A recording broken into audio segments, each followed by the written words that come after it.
Hello, Targar friends. Hey, everybody. It's Jason Blaha here, and once again, it's time for another Orc Mode workout. And today was a max effort press day. But a quick reminder for those of you who watch these videos, please remember to click like down below. It would be greatly appreciated. Now, over to the training. I always lose a lot of pressing strength on deload weeks. Always happens. Which again comes over to the point of people say, well, why do you deload then? I deload for personal reasons. It has nothing to do with my training at all, in no way. My deloads are largely unavoidable, and I'll leave it at that. It's my private business. I decided, though, while thinking about it for over a week, that I'm going to go back to just close gripping.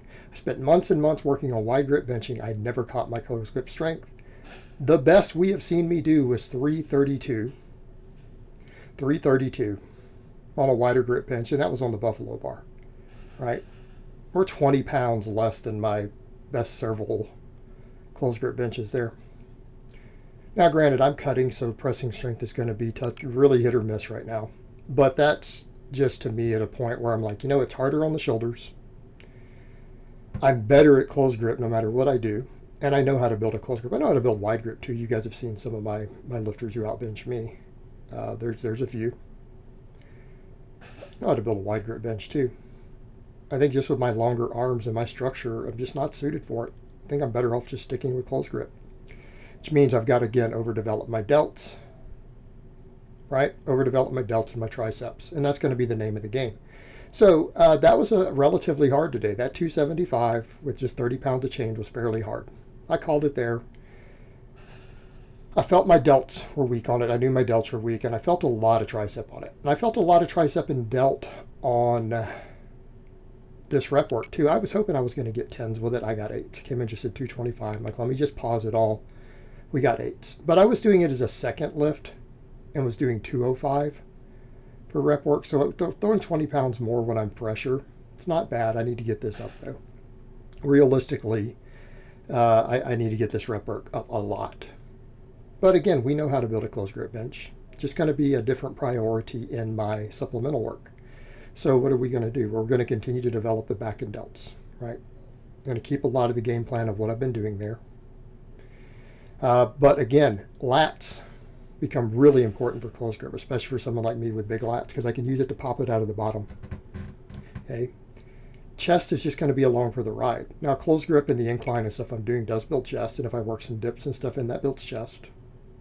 Not going to be as high of a priority for secondary work, right? Because the close grip, especially on a max, just doesn't utilize quite as much pec. It is a more shoulder dominant, upper chest, and tricep dominant. So that's what we have to build. And we will build. And you guys will notice everything's going to be pause work. I'm doing a lot of pause stuff. And that's across the board with a lot of my training. So all of my pressing, we're going to do it paused. So we do need to practice driving out of the bottom and pausing. You know, and then I can do other supplemental work that if we want to work just the lockouts and things more. But again, I was only able to get 8s today with that. But again, coming back from a deload, it's always how it goes. And it's funny because I always gain weight on my deloads too because I eat more. I come off any diet if I'm on it. And it doesn't actually ever seem to increase my strength. The lack of training just makes me lose neuromuscular efficiency really, really, really fast. And it is what it is. But I have to accept too that, you know, so again, this workout was tough today. But here's the thing. I have to accept that I am cutting. And I'm living with that fact. And I'm not going to let it get to me because I've made the decision I need to cut. I need to cut, continue to cut down more. I'm down 16 pounds. I have a minimum of another 15. And I might cut a little more under that to give myself wiggle room, right? Because I have a certain weight I want to hit, and that's walk around weight. That's not competition weight. I hate it when people think that because they see someone do something at a comp that they think that person weighs that amount. That's not how it works. That person could be 20, 25 pounds heavier in some cases, more than what they weighed in for a competition. Keep that in mind. But, you know, I have to accept, though, that as I do this, that strength is going to be difficult for a while. And I'm going to have to focus really heavy on body composition, maintaining the muscle I have, gaining any muscle I can gain anywhere as I trim down. And then muscle memory kicks in, the strength comes back when the food comes back up. But you know, my goal was to get down and sit at 210. But I might have to go lower than 210 to give myself wiggle room to bulk. because I need to have a cap of 210. Okay, I need to give myself wiggle room. So I might actually cut lower than that. Doesn't mean I'm going to go under 200. There's no way. Not going to happen. Again, that would be way too lean, and I would lose too much muscle trying to do it. But I might have to go into the lower 200s to give myself some wiggle room to bulk. Now, you guys will notice on the pull-ups, I'm trying to drop a little faster on pull-ups and chin-ups. Why? Because I'm still doing my dead hangs every day, but I do not have the best ranges of motion. And it's not because I'm shortchanging the reps. It's because, well, again, I only have so much mobility.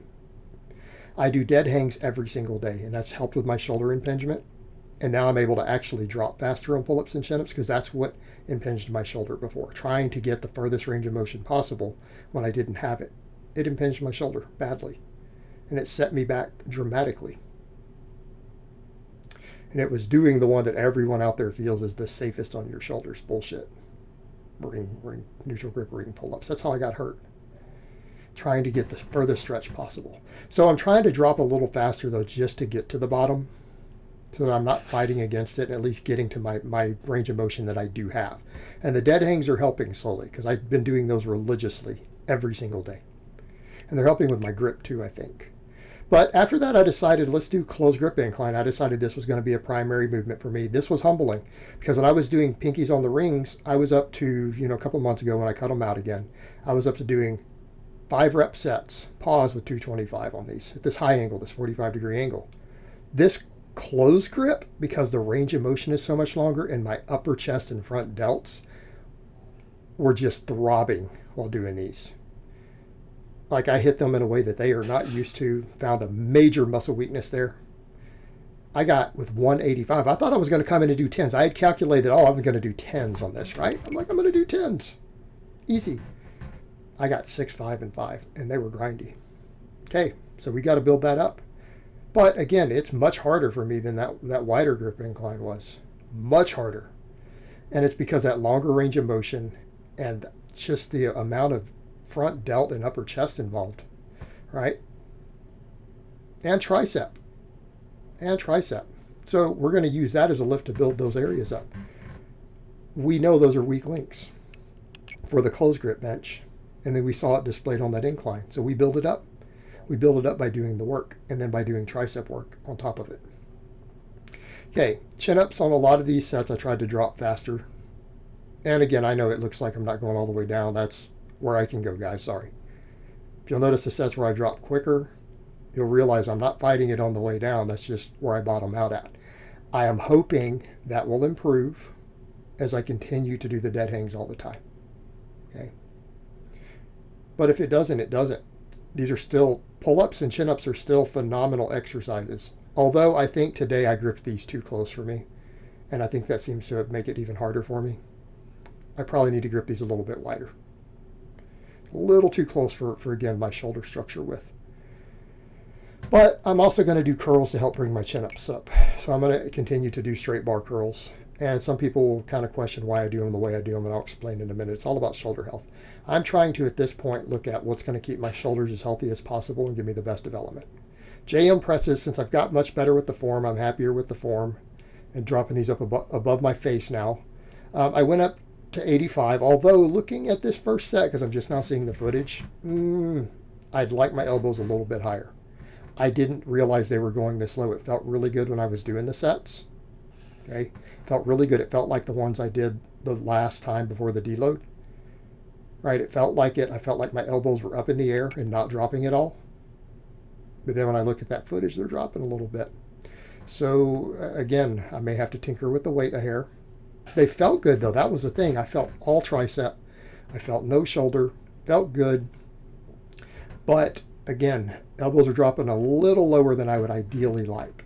It's not bad, but it's not perfect. So it also means I can't really increase weight. I need to make it look a hair cleaner with this weight. Right? That's what we need to see happen. Make it look just a little bit better. Although, here's the thing. People will say, hey, you're using the monolift. Yeah. Because the thing I notice is that it's really hard to get the form right on these if I have to unrack from J-hooks. I've got to get really far away from it. This pulls the J-hook away. Because I hit the J-hooks. Right? If I try to bring it over my face, I hit the J-hooks on the way up. And that's made the form worse. You can't get too close to the uprights, especially when you have long arms like me. It's the long arms that I have, it makes it harder. Again, same reason I struggle with the wider grip benching and everything. Long arms. Makes me good at deadlifting. A lot of pressing, it becomes problematic. But again, these weren't terrible today. I would have liked the elbows a little higher, but it was a weight bump. I think I'll try to stick with that weight and see if we can improve it a bit before I increase the weight. Now, I went with rows instead of the snatch grip high pulls today because I realized, look, I can do other stuff for delts. I need the deadlift carryover. I need to make sure all my upper back and lats are getting fully developed. It's going to carry over to that closed grip benching a lot. It's going to carry over to my deadlifting. These run a little harder than normal. Now, I've done this weight for 8s before in the last few weeks, and it seems smoother than this, and it was. Why? Because I only did normally one back movement first. I did 3 sets of pull-ups and 3 sets of chin-ups first. It was more fatiguing by the time I got to it. The fatigue was there. It made it harder. I'm going to have to get used to it. I don't want to take the weight down because I don't want to go back to using my calibrated plates. I'll have to put a bunch of 25s and 10s and stuff on there if I want to bring the weight down. And I might need to do that. And I'll probably do that next time just to make it a little cleaner. See if we can get 10 and then we'll bump back up to this. But I don't like using the calibrated plates, and all my 45s are calibrated. I don't want to beat them up doing rows and things like that. But again, these still got a lot of work done. I felt a lot of forearm, a lot of lat, a lot of mid trap, my rear delts and all those things working. But again, you guys will notice at this point, my pulling is a little higher volume than my real pressing on the big movements. And that's okay. I will eventually, when my shoulder health allows for it, I need to start overhead pressing again. Okay, why? It increases the close grip. That's one of the things I've noticed too. There's a common trend. Guys who are really good at overhead press tend to have really good close grips because the two carry over to each other. Makes sense when you understand the muscles involved. Curls. Now, this one again, a couple of these sets today, I had the camera too close. Again, I've got out of the habit of filming, haven't filmed a workout in like 9 days, 10 days. So again, need to have the camera a little further back. I thought it would just make for better stuff. It ends up being too close. So I'll pull it a little further back, which I did for these next sets. So people will say, why are you curling there to where your elbow's bent? I'm trying not to use shoulder extension. Okay, the reason for that, not from a development perspective, shoulder extension is actually part of the function of the bicep, at least one of the heads. Okay. It's that it can cause shoulder impingement. Going too high on a curl causes shoulder impingement. So what I'm doing, you guys will notice I'm pulling my elbows back further at the top as I come up so that I'm completely contracting the bicep at the elbow. So it's full range of motion to the elbow joint, but I'm not letting the shoulder extend upwards. Because for the bicep, it can cause tendon pinching. And again, I've had that other shoulder issue. I don't want to make it worse. I just need to get my biceps bigger and stronger. Okay? And I think, again, this will carry over to those chin-ups. This will get the chin-ups stronger because the biceps could possibly be a weak link for me on those chins. Right? So doing some of these straight bar curls will carry over to that. And I'm not worried about, hey, can we get the best development possible with the other part of the shoulder extension? It's very minimal. And in this case, I'm keeping it shoulder healthy. I'm at less risk of causing any sort of shoulder problem. I don't want to deal with new shoulder issues coming up. I need to get strong, need to focus on body composition, and I can't afford that sort of setback again. I can't afford it. And if it costs me 1% of my bicep growth, who cares? Doesn't matter. Same thing, finished off with side laterals. I don't go super high on these. Why? It's not necessary.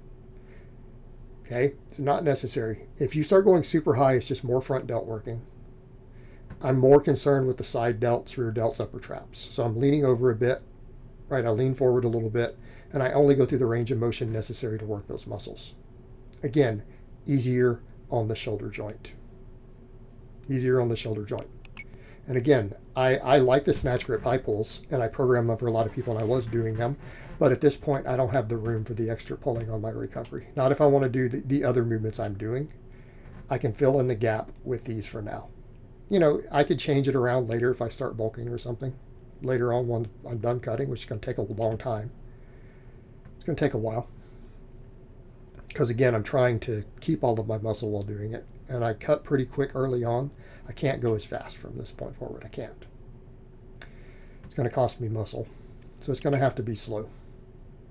But in the meantime, this will get the job done just to finish the delts and the upper traps off, because they are getting a little bit underworked. Certain heads are. One of the few small exercises I'm going to do, it will do the job that we need it to do. It's easy on recovery. All right, guys, but that's really all I have to say on that today. I hope it's been informative, and I will talk to you guys next time.